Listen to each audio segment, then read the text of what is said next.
in Death Cavern. Whoa! 1 week into summer vacation and already we are running out of things to do, Aaron said as he stared at his friends sprawled on the grass in the park. Well, we've got no baseball, Jules chimed in. We've lost the only one we had in the river. That's what you get for hitting a home run, Aaron. Sorry, guys, Aaron retorted, gazing up at the side of the mountains overlooking the valley. Hey, I've got an idea. Let's go exploring in the caves. Up there. He nodded towards the cliffs above the valley. The other boys all sat up. Suddenly, explore the caves? That sounds like a blast. Okay, but we have to be prepared, Aaron said. Everybody, go home and get your flashlights and bring some water too. We'll all meet back here in 30 minutes, also known as half an hour.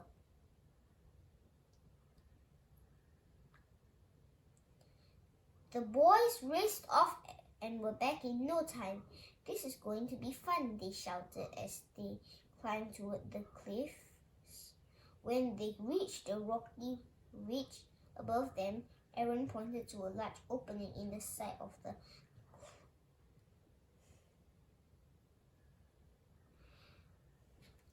mountain.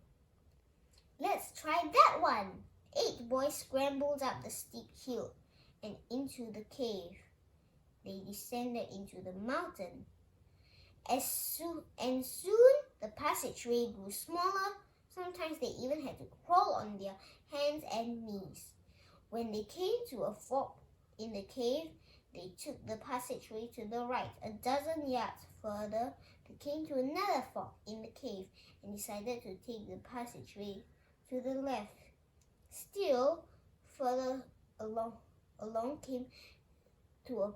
they came to a place where the cave branched into 3 openings. Things were getting confusing, but the boys kept on. Finally, the cave passage leveled off and they came to a large cavern with a high ceiling. The boys stared up at the strange formations hanging from the cave ceiling. Very cool, they all exclaimed. Those are stalagmites, aren't they? Aaron shook his head. Nope. Nope. Stalactites. Stalagmites come from cones on the floor. Stalactites hang from the ceiling. One of the boys looked at his watch. I think we should go back. Our parents will be wondering where we are by now. That's right, Aaron agreed and started back the way they had come from. I never even told Mother where I was going. Several of the other boys admitted they had failed to tell their parents too. Let's go, Jules announced, and they began to trace their steps. However, going back was easier said than done. The branched passageways they had passed on their way into the cave did not look the same going out. The boys became confused and began to argue about which way they had come. No one had marked the passageways or brought balls of string to unwind as they descended into the cave. They kept on, but before long the boys knew they were hopelessly lost, and then someone noticed that their lights were growing dim. Our batteries are wearing out, Conrad groaned. Did anyone bring extra batteries? If our lights go out, we'll never find our way out of here. No one had extra batteries, and now the boys were really scared. Some of them began to cry. What are we going to do? Jules asked frantically. Calm down, everybody, Aaron ordered, but he knew his friends were right. They were in serious trouble. We'd better shut off all the flashlights except one, he finally said. That way, our batteries will last longer. The problem was that having fewer lights made it harder for the boys to find their way through the passage. Now they had to walk close together and hang on to each other to keep from stumbling. They walked on and on, but the boys were beginning to see how hopeless their situation was. One of them tripped and fell, and his flashlight went tumbling down into a large pit in the passage ahead of them. It's a precipice, he shouted. Back up! The boys all scrambled back in the darkness. Aaron managed to calm the others down again. That was a close call, he said as he went to shine his light into the pit where the light had disappeared. We've got to be more careful. I think we should pray, Conrad said. We should never have come in here like this, but God knows where we are here. He's the only one who can get us out.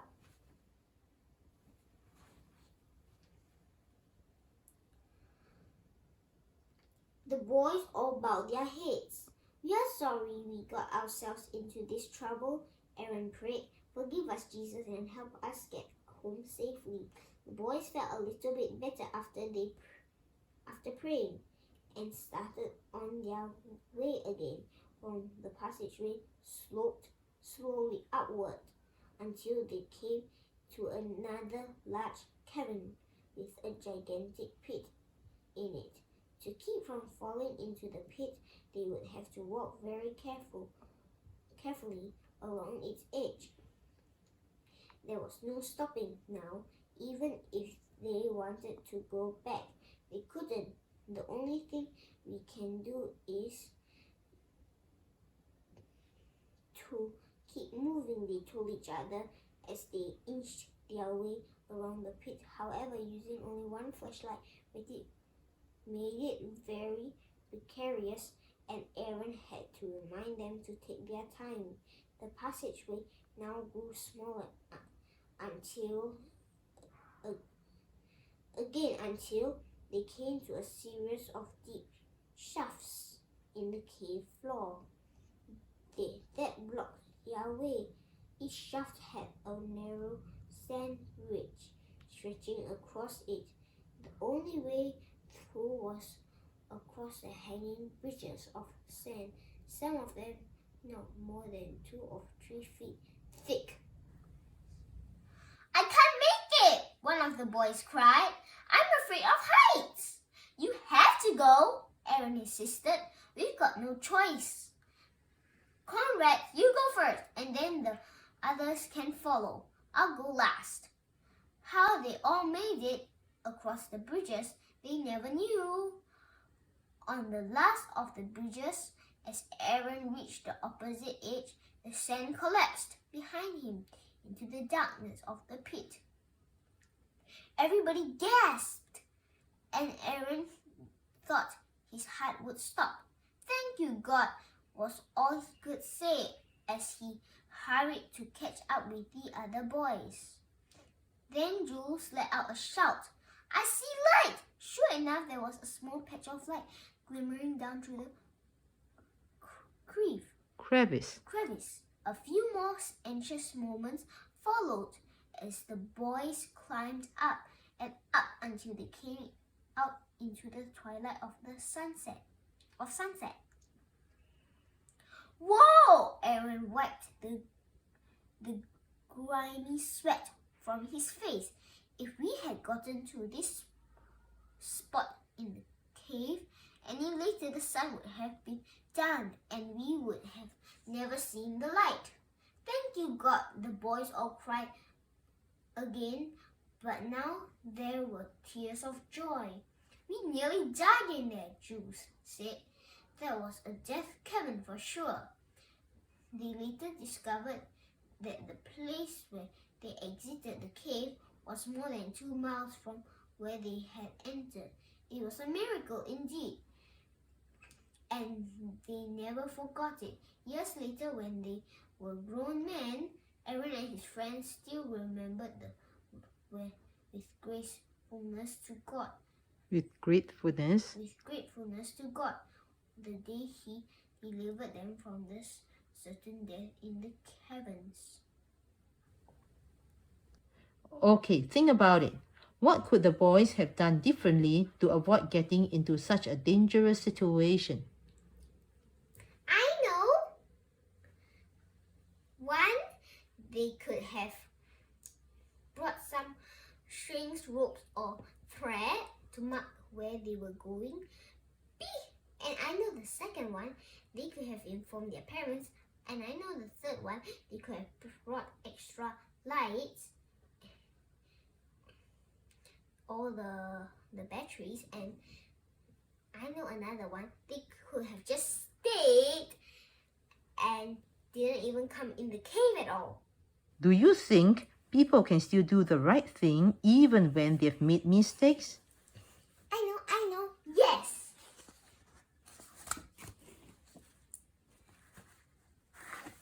Because Aaron was calm and he spoke to everybody very calm. And B, everybody was obedient. They listened to instructions. C, they prayed. D, they were very kind to each other. They encouraged each other. How did they encourage each other? By saying, you have to do it. They encourage one another. Did they quarrel? Yes, but Aaron said, stop. This is enough. Okay? So that was the right thing that Aaron did. Yes, and being a leader, he doesn't really need to be on the first.